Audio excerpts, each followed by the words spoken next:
Hi everybody, and welcome back to Kimbo's Comfort Kitchen, and this is installment 2 of crabs. Crabs are us. So in the first one, I showed you what to look for in the market when trying to pick out a live crab, and how to cook it, how to pick it. And this episode, I'm going to show you how to make crab cake sliders with bacon. These are simply amazing. So I got all this crab meat now, and I got to make something out of it. So we're going to make crab cake sliders with bacon. So hope you enjoy this one, and stay tuned because there's another one after that as well. I'm going to show you how to make shellfish stock. All right. So let's get going. Let's get going with our mise en place. Looks like a lot, but it actually takes 2 minutes to put together, really. It's not that big a deal. So we've got the crab that I did from the previous video, which is about 300 grams. And I've got salt and pepper, Dijon mustard, 1 whole egg, scallions, lean parents, or Worcestershire sauce, panko, and Old Bay, Tabasco with chipotle that I like, mayonnaise. I have all the ingredients. Melted butter, but not hot, because we're using egg in the mixture, and bacon for the buns afterwards. And I've got some brioche slider buns. I think that's about it. So let's get started. We're going to start mixing this. All right, so as a basic rule of thumb, wash your hands really well before you get started. And let's start with the dry components. Well, semi-dry. This is all the meat from that crab that I did in the previous episode. Absolutely amazing. And you can see how perfectly cooked this is. It's not dry, it's not rubbery. It shreds beautifully. So I'm going to shred all of this, and I'll be right back. Okay, so I've shredded all of this. One of the benefits of doing this by hand, by the way, is that while you're doing it, you'll find translucent pieces that you might have missed, like this, in it. And any miscellaneous shell pieces. So, as I mentioned, I have the amounts listed on my website. And we start with the panko. Do the scallions, green onions, and then I'm going to season with a little salt and pepper and some Old Bay. This is Old Bay if you can get it. I know a lot of places in the world it's not one of those things that you can get, so it's not crucial, but it does add a little bit of depth to it. It looks good. And now we'll start with the liquids. So I'm going to start with the mayonnaise.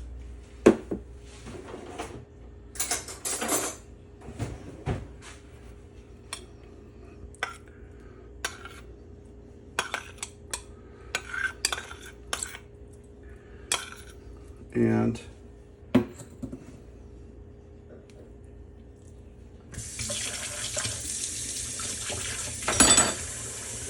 mustard.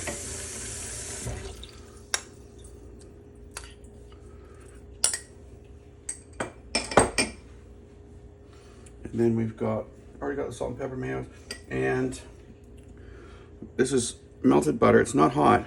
You don't want to put hot butter in because we're about to put an egg in there. A whole egg.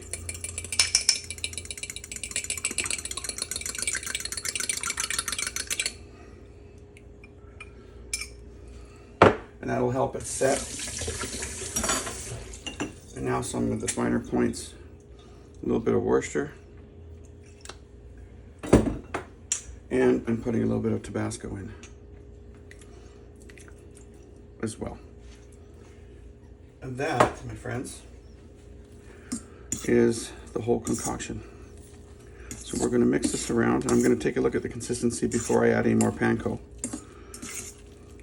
Panko actually, you wouldn't think it, but the breadcrumbs actually help to make it more moist, because the panko, when it's baking, will absorb the moisture so it doesn't lose it.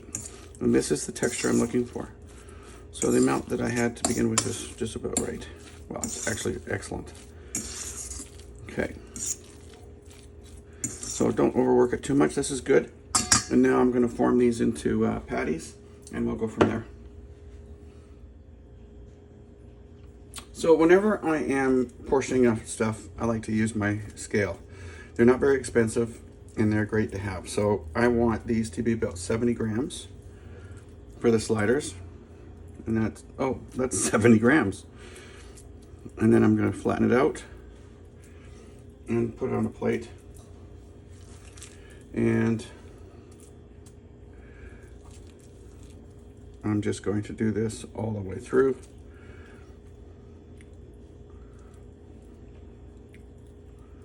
$70 grams, and I'll just keep going. All right, so I got 6 portions, and I got a little midget here, which is about half that one, which I'm just going to use as a snack. But this is what you end up with. And that's one Dungeness crab yield. And now I'm going to wrap this and put it in the fridge for an hour to let everything set. Okay, and they're all perfectly uniform. Yay.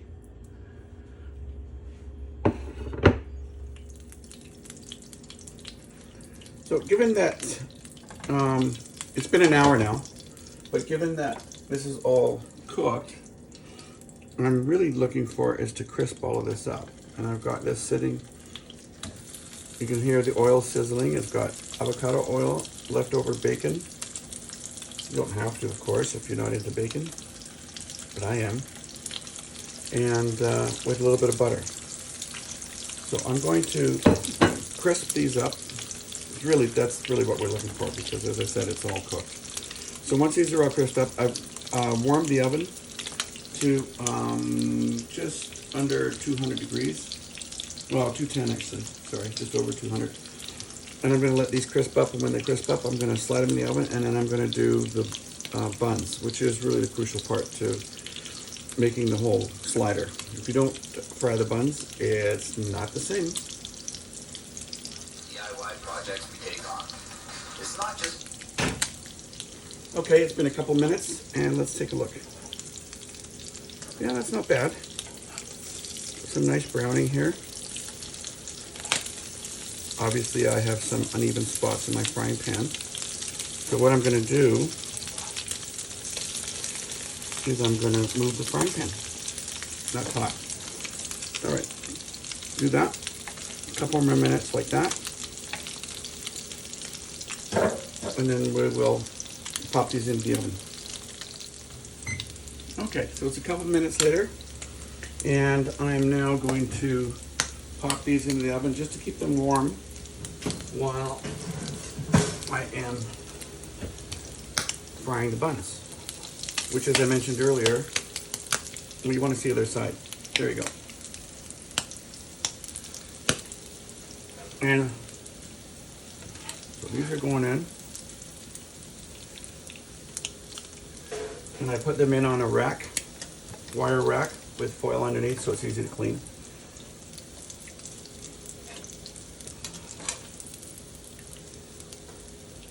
And